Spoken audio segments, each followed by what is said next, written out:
K-State hosting Troy, and K-State are 16.5-point favorites. The over-under is at 51.5 points.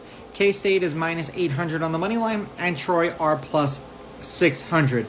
Now, these are the overnight odds or pre-kickoff odds, whatever you want to call it. Use a site like VegasInsider.com. It'll allow you to compare all the sportsbooks pricings in one place, and I imagine they're going to change the closer we get to kickoff tomorrow.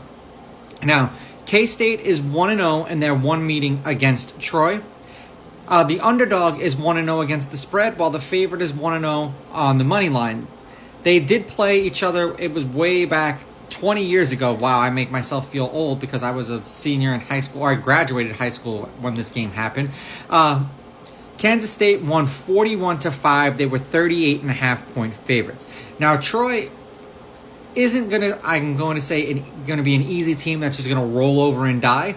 Kansas State is 5-1 against the spread in their last 6. They're 5-1 straight up in their last 6. Troy is 4-1 against the spread in their last 5 and 5-0 straight up in their last 5 games. Now, I was watching the Kansas State game, and I understand that the Southern Missouri was not necessarily the same level of competition that Troy is going to be.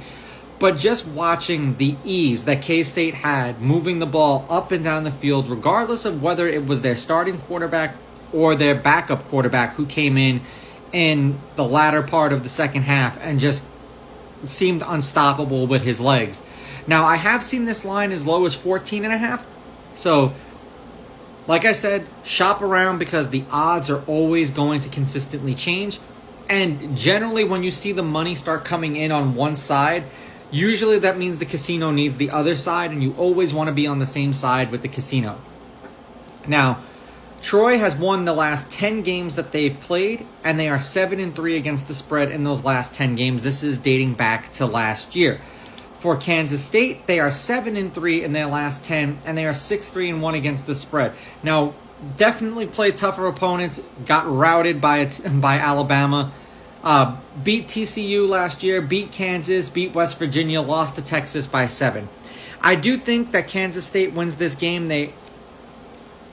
From what I saw from their offense in week 1, if that translates into week 2, it might be a very long day for Troy. I'm going to take Kansas with the money line. I'm going to take KSU laying the points, and I'm going to go over in this game. These are just my picks. If you disagree, please go with your gut, and please bet responsibly.